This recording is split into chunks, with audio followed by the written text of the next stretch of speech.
Hey guys, this is going to be the final reveal for the Tamiya British Army 6-pounder anti-tank gun I've been working on over the last 2.5 months. I think I initially got started on this back in early December or late November.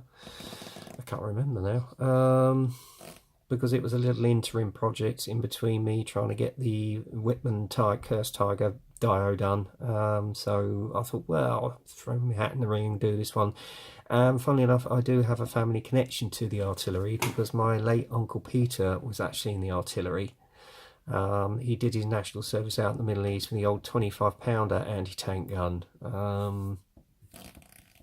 which I haven't got that in my kit, but my dad actually made the Tamiya kit of the actual quad vehicle and the gun for him, and actually did it with his Tash he had at the time as well, with the driver, because he used to drive these things around, you know, as well as operate on them. So in a way it was like a little tribute to him as well, who unfortunately Michael Pete passed away some 10 years ago now. Yeah, he did recall about his time in the army out in the Middle East during his national service. So there you go.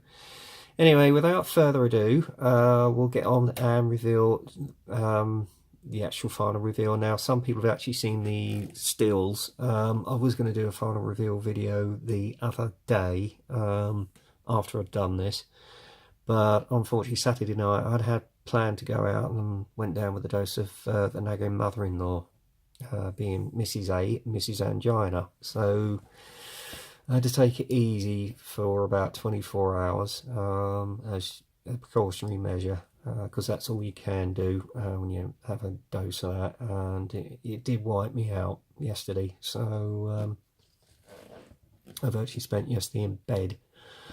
So I've decided to do the final reveal today. I'm okay now, guys, so needless to say, it's not to worry. I think it's just a combination of every workload I've had lately and the cold weather that we've had, and it does tend to sort of spark the old Mrs. A again, you know. She comes knocking on your door, unfortunately. But you get through it, and I'm fine now, so there you go. Anyway, enough about me. I don't want the violin strings out and all that. I'm not looking for that at all. I was just sort of explaining as to why I'm delayed on it, so there you go. Anyway, without further ado, we'll have a look at the finished product, and here it is. So there you go. It's come out well, better than I expected. Actually got the idea for the scene from a fellow modeler, because I did an initial layout on, I think it was update 1 or 2 of how I was having this laid out, and he actually sent me a photo link in one of the comments, and I thought that's a damn good idea, and so I've based it on that photograph as near as damn it, with a little bit of artistic license, depicting a scene of a 6-pounder anti-tank gun crew in Normandy trying to repel a tank down the road, which I think they did successfully. They took it out with about 3 or 4 shots, I think. So there you go. This is where I got the idea stemmed from, and I think it's a fitting tribute to my late uncle as well, although I don't think he's fought the Second World War, but he was in the Royal Artillery. And this is actually my first artillery piece I've actually done. As I say, it's supposed to be in a Normandy country lane, as you can see here. In the original photograph there is a tree here, and there's one slightly further back, but it's just out of the distance of the diorama. So somebody commented, well, it's a bit exposed. I said, well, I couldn't fit the other tree in. I would have had to make a bigger diorama, so and it wouldn't fit in the cabinet, so there you go. So I did a little bit of artistic license here, and I think the war gamer tufts here that you get with the flowers and the grass bits add to it, because it would have looked a bit staid and plain on its own, to be honest with you. So I'm trying to depict sort of June, July 1944, you know, when the sun was at its height.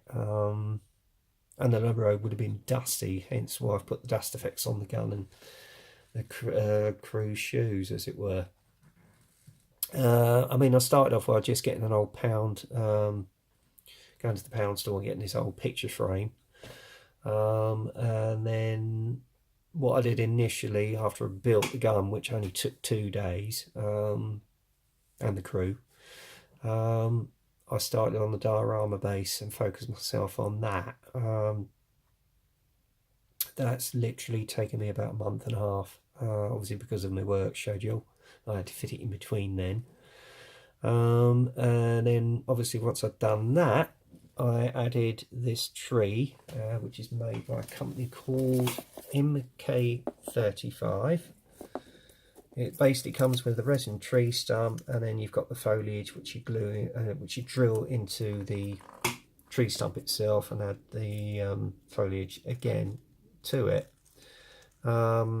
That's the kit number if you want to get hold of it. I did get 2 of these off of eBay around about a couple of years ago, and I've had them sitting in my stash ever since. Sorry about the shaky camera work. And then what I basically did from that, because I think it adds greatly to the scene, was add it to the base. Obviously filled it in with a bit of polyfiller. Once that was dry, I basically primed the whole dio base with UMP black primer, and then the next process was basically putting down the no, actually before I primed it, I actually put down the Woodland Scenics ballast here just to give it that rough road texture, as it were, because it's only supposed to be a little rough country lane, and they weren't well maintained during the Second World War, so there you go. You give it that rough sort of texture, as it were, which I think has shown up pretty well. And I obviously primed it all, and then basically went over the middle surface with Tamiya buff, and then either side with olive green, just to mark the demarcation lines where the hedgerow was going to go. Once that was dry, it was just a case of painting up the tree, which you see here, with Tamiya brown. And then once that was dry, I clear coated it, went over it with Florey's Dark Dirt Wash to just give out the sort of texture of the wood, and to give it some sort of pop the detail, as it were. And then the next process was basically putting down, painting the foliage in Tamiya olive green, which I did, and then adding it with super glue onto the tree stump after I've drilled the holes in. And then I just weathered it a little bit with a little bit of moss, you know, and there on the edges, which I think you can just about see. And then I matted it down with the dull coat, but I had a reaction, and it showed up where the glue runs have been, and it turned it white, which looked almost, as I said from a previous update, as though a bird had done an almighty crap on it. Anyway, I touched it up again, went over it again, and there's the end result. And then after that, I added all the foliage, which took about a day to give it the hedgerow, and then added in the various Wargamer grass tufts, as well as the flowers, as it were, wild flowers, and also added it on the side here because it's supposed to be marking where the field is, etc., and just put some purple flowers in just to break it up a little bit, you know. And also put it on the road as well, just to give it a little bit of added detail and emphasis, really, because on its own it would have looked a bit plain and boring, to be honest with you. So I did a little bit of artistic license and just added that, really. And then obviously once that was done, I worked on the gun, painted up that with the olive drab and black, because I tried it with the dark green, it just didn't really blend very well. So again, did a bit of artistic license, put the black in, just to give it that demarcation line with the camouflage. And then obviously painted all the crew figures in, I think it was khaki and khaki drab, and then the helmets were dark green, and even with their, I don't know if I can get it a little bit closer. If you notice, I'd added the helmet straps on there, and that was just using Tamiya tape, and then obviously painting it over with brown and cutting it off to size, and added it to the heads before I put the helmets on. And there you are, Bob's your uncle. And then once that was done, I basically clear coated all the figures, and then put the Flory's Dark Dirt Wash just to make the detail pop out of the features on their faces. And then also added for the uniform, just to give the creases, if I can find it. I just did it as a little experiment, and it did come out well. As I did only use Flory Dark Dirt Wash, and now I can't find the damn stuff. Where did I put it? Well, it's here somewhere. I know it is. Bear with me a minute, guys. I'm just having a look in the drawers here. Ooh. Here we go. Yep, here's what's this. Oh, hello. We've gone dark, and the sun's come out. Oh, brilliant. Hang on, let me put the blind down. Unfortunately, I'm getting some reflection from the afternoon sun here. Hang on. Bear with me. There we go. Sorry about that, guys. There we are, that's better.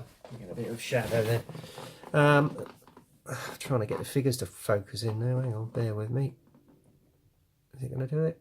Yeah, there you go. As you can see, I've marked out all the creases in their uniforms, and obviously you've got the shadow of their features, etc. And I used this, the old Tamiya panel line accent colour in black. Just added that, and then basically matte coated it down with this stuff. If I pull the dial back a bit,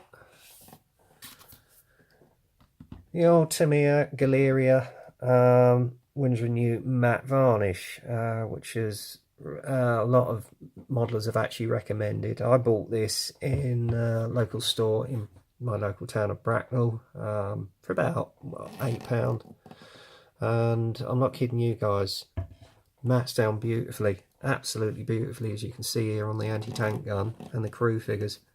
And I would heartily recommend it. All I did was a 50-50 mix of water and the actual acrylic varnish itself, and it was dry. I know it says 24 hours, but it was dried within an hour. So once that was done, the only thing I didn't matte coat was the 2 Liam rifles here, which you see, because I wanted to give it that wood effect. It's matted down beautifully, as you can see here, and it really, really looks a treat. And then the final process was just basically dusting up the vehicle on the wheels, well, the gun on the wheels, and the armour plating, as you can see here, as well as the gun, to give it the effect of a dusty road in the middle of summer. And obviously I've done it on their boots as well, because it would have been quite dry and warm, as it were. And then on the back here, if I wheel it round again, just in between the rifles and the sergeant, you can see the 2 shells that are going to be used, and then you've got the 2 spent shells here. So to give it that sort of look of authenticity, as it were. I even weathered the actual shell cases here as well, dusted them up on the bases. There you go, because they would have been moved around quite a bit. But the scene depicting is basically the anti-tank gun crew. You've got the sergeant telling them just about to fire. You've got one armourer, if I'm getting round again. You've got this guy who's about to fire the gun. You've got the guy holding the ammunition who's about to reload it for him. And then they're about to fire at the actual enemy vehicle coming down the road. So I think I've caught it pretty much accurately, as much as possible, with a bit of artistic license. I'm just going to wheel that back so you can see a bit better. And yeah, as I say, I'm very happy with the way it's come out, and judging by your reactions, you guys are too. And I want to thank you very, very much for all your compliments, and also my friend Brittany, I mean, she looks in and went, wow. And I thank you for that, Brett. Oh, sorry about that. I forgot to put it on airplane mode, but hey ho. So thanks for that, Brett. I really appreciate that. So there you go. Yeah, I'm very happy with the way it's come out. It'll go in the cabinet now, alongside my other builds I've previously done over the last few years. I think this is one I'm going to keep and treasure, particularly as it's connected to me late Uncle Pete. Although he didn't operate on these guns, he did, as I say, serve in the Royal Artillery. So there you go. So basically, guys, that's it.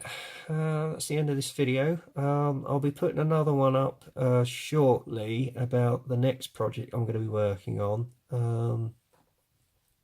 I won't tell you what it is at the moment. Some of you have seen it on my Facebook page and on Facebook itself, and also Snapchat. So it's something I saw at Tank Fest a couple of years ago. Mighty beast, and British, I can tell you that. That's all I'm going to say. I have started back on my V1 Dio. I've added the plaster bandage over one of the hillocks, and I'll be doing it later on the other. And that one's going to be a work in progress throughout the year. That's one I do want to get finished. So there you go. And then obviously I'll go into my entry for the 1944 group build once that's done.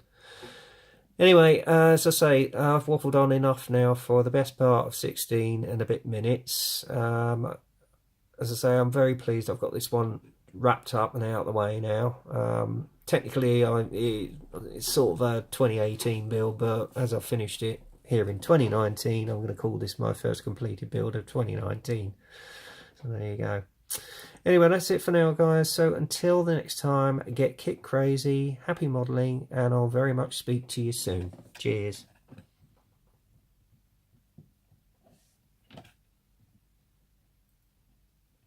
And I'm sorry I couldn't put it on my turntable, but my battery's run out. So that's why I'm using the Tamiya one. So give it one last little wheel round. There you go.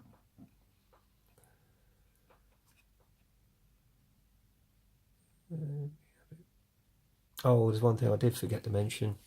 This is all Woodland Scenics flop for the hedgerows. So there you go. If I didn't mention it in the video.